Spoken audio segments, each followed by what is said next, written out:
Hello everybody and welcome to Parks Bros. It's Drew here, and we're finally back in our Planet Coaster 1 park, Rolling Springs. It's been a couple weeks, haven't really gotten too much time to do much in this park, unfortunately, but I figured we'd take today and talk about the future plans with Planet Coaster 2, literally about a week and a half away, which is just nuts to talk about. So, let's go ahead and head into the park, towards the back of the park in Lulu City. Of course, our fountain show is going off by the time we made it to the back of the park, and it is extremely loud, as usual. I want to make sure everybody in the park can hear it. But yeah, not too many changes this week, unfortunately. There was no video last week even, just because I haven't gotten too much time to go into the game and just go crazy.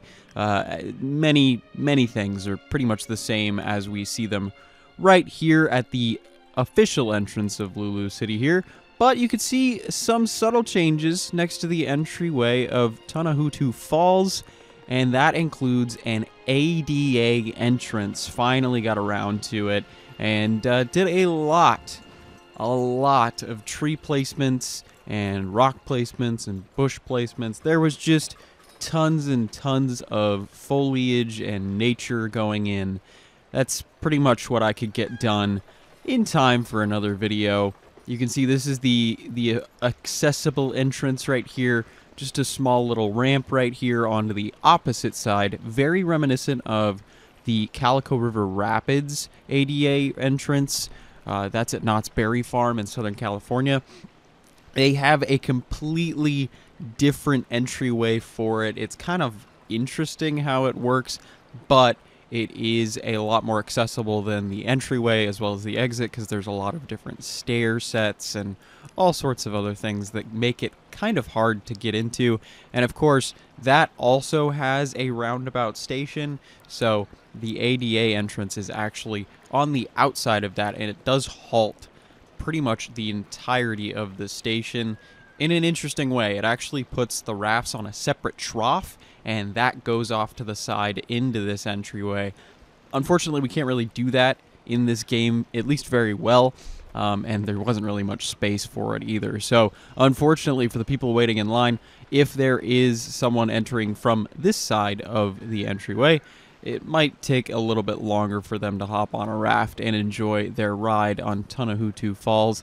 It is nice to see this getting all cleaned up, almost done with the exterior theming over here around the ride itself. Not too many changes that you can see over here.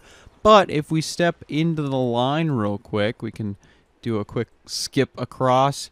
You can see with the train in the background there, the drop in the foreground, and hopefully eventually a B&M invert train going up through the Immelman there. I totally just got faked out by it going into the final helix, but it is going to be such a picturesque moment in the future, and I'm super excited for it once I'm done with all of the foliage that is going to be done. As you see a raft head down that drop, it looks really impressive from this vantage point. This is honestly going to be like the perfect picture spot while you're waiting in line, and that's kind of what I'm trying to create here, especially if we can get that timing perfectly. Oh, it'd be insane to look at.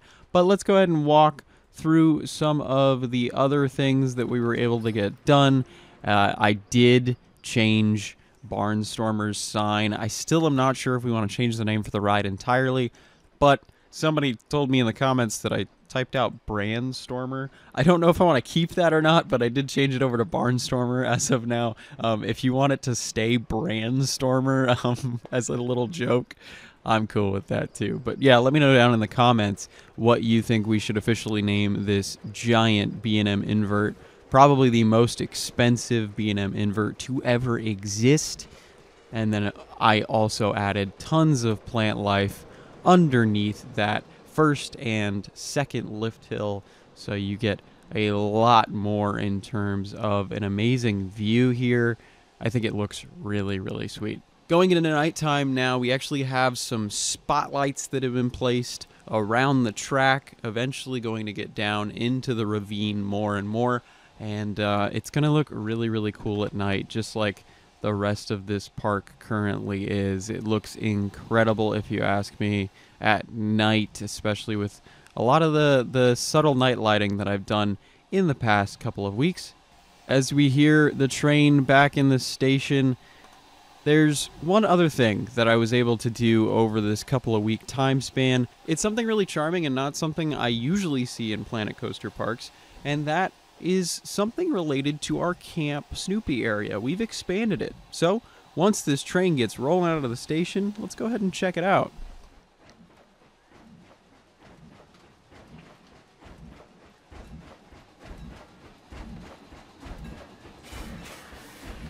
This park is really just coming to life for me, and I'm super, super excited, as always, to see more and more get added. You can see, of course, one of our main haunted houses in the background there glowing red as the train went right next to us. But let's go ahead and go to the place that I was just talking about, a brand new stage area for Planet Snoopy. Now, going into the center of Planet Snoopy real quick, just to remind you guys what everything looks like in here, and actually give you a view of it at night, which I think is kind of cool. Pretty subtle night lighting all around. I think it looks really, really nice, though, don't get me wrong.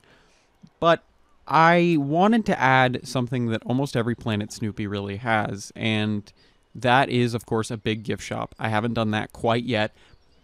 A set of restrooms, that was definitely in need, but also a stage show area for the land as a whole. And I think this looks really, really cool. It's a great transition area from Planet Snoopy proper into, of course, Lulu City and some of the theming you'll see over that side of the park. But here is Snoopy's doghouse that is right front and center of that stage, and you can see some music notes floating in the air, as this, of course, will have plenty of musical segments, and, of course, many of the Peanuts characters running in and out of the doghouse all around, and even potentially coming down these steps and coming to dance with some of the show enjoyers here. I do have this cool booth here. This is where all of the technical operations will be had for the show itself. As we walk inside, I do have kind of a makeshift but fake lighting kind of rig here, if you will. This is kind of where the light board would be, the sound board would be, the computer. It just makes the show run realistically. So that is all of your technical aspects. Have some lights on the stage, and it looks really, really cool at night and even in the day, as you can see it right here. I think it looks really nice. I'm really excited about it. I think it was kind of a necessity in this area of the park just to have a small stage for Snoopy and all of the Peanuts cast. And eventually we'll be adding potentially a restaurant, I want to say, on this side of things that will be at least semi-Snoopy related, kind of like the Grizzly Lodge that is in Knott's Berry Farm in their Camp Snoopy, as this park is not so subtly transitioning from Planet Snoopy into Camp Snoopy in the near future. But I really enjoy how this came out. I think it's super simplistic, but it works for a stage at the park. You can actually technically get some access to the backstage here. I might theme this all up. I'm not entirely sure yet. It depends how all of this works. But yeah, I think it's looking really, really nice. I think it's hidden well enough from the Lulu City side with all of the trees. And even though this building does have some Peanuts pictures on it, some of that theming can kind of sneak through a little bit, and it's still not that big of a deal. But yeah, I think it looks all really, really good. I'm very excited with how this park is coming out as usual, but I wasn't able to do too terribly much, unfortunately. And hopefully, in the next couple of weeks, even though Planet Coaster 2 is coming out, I will be able to add a lot more right up until that November 6th release date, which is going to be super, super exciting. But talking about Planet Coaster 2, this park might be in jeopardy. Now, before we get into the poll that I posted just a couple of days ago now, I wanted to talk about another set of polls we're doing right now with this park, and it's all about our B&M Giga Coaster Wendigo. I think it's looking amazing. You guys voted for the turnaround to be a treble clef style of turnaround, just like Fury 325, so I haven't quite done that yet. That is confirmed to be the next element on this B&M Giga Coaster, and I'm super excited to build it for you guys very, very soon. And of course, as usual, expect another poll in just the next couple of days for the element after the Treble Clef. Now, let's go ahead and talk about why this park is in potential jeopardy with Planet Coaster 2 coming out very, very soon. This park takes a lot of time to try and get some of those finer and more realistic details figured out, and it really is going to be hard to balance Planet Coaster 2 videos and this at the same time. However, I put out a poll just a couple of days ago, and you guys overwhelmingly voted for me to finish this park, and I am super duper excited to do that. I think it definitely warrants that, and I'm really, really looking forward to getting to that second half of the park and at least getting it close to completion. We'll see if my computer completely dies by that point. Hopefully not, but I definitely am going to need to make some upgrades sooner rather than later. And speaking of which, with Planet Coaster 2, I don't think for my future park plans I'll be able to do something so incredibly massive, just because I'm right at about the minimum requirements for that game. I don't think I'm going to be able to pull off a giant Cedar Fair / Six Flags park in the future. At least not in the near future with the game just coming out. However, I have a couple ideas in the pipeline specifically centering around the idea of a water park. Now, I don't know whether I should make a water park based on the Rolling Springs idea and maybe make it the offshoot water park for this dry park here, or potentially another regional small water park, kind of going in the vein of realism yet again. And I'm curious what you guys think down in the comments below. If you think it should be an acquaintance to this park, be right next door and kind of work together in tandem with this park, let me know down in the comments what the name should be. I was thinking maybe Rushing Springs or something along those lines, but I'm not entirely sure. It just could be Rolling Springs Soak City or something like that as well. But I'm going for that first and foremost. My first idea is a water park and only a water park. Now, after that, I was thinking of maybe doing a Sesame Place type of park where it is family oriented through and through, but has a giant water park portion to it that kind of really eclipses the family areas and family rides that are all about the park. Does that sound interesting to you? Let me know down in the comments below. There's a lot of questions about this game and what it's going to be like officially. I know we've seen mainly alpha builds in all of their teaser videos, as well as all of the hands-on experiences that have been given. But I think this game is going to be pretty remarkable all around. I'm incredibly excited about it. Obviously, it got me back into playing Planet Coaster 1 like crazy. I've put probably 400, maybe even 500 hours into the game this year alone, which is just unbelievable. And it's all been in this park alone, which is, again, insane if you ask me. But yeah, what do you guys want to see from Planet Coaster 2 in the future from me? Because you guys voted so fervently for both games to be played at the same time. Now, I will admit, unfortunately, because of that, Rolling Springs videos will probably not be every single week and will eventually be every other week at best, if not even once a month updates. And of course, Planet Coaster 2 is going to kind of take the front seat away from it, at least for a little bit of time when it first comes out.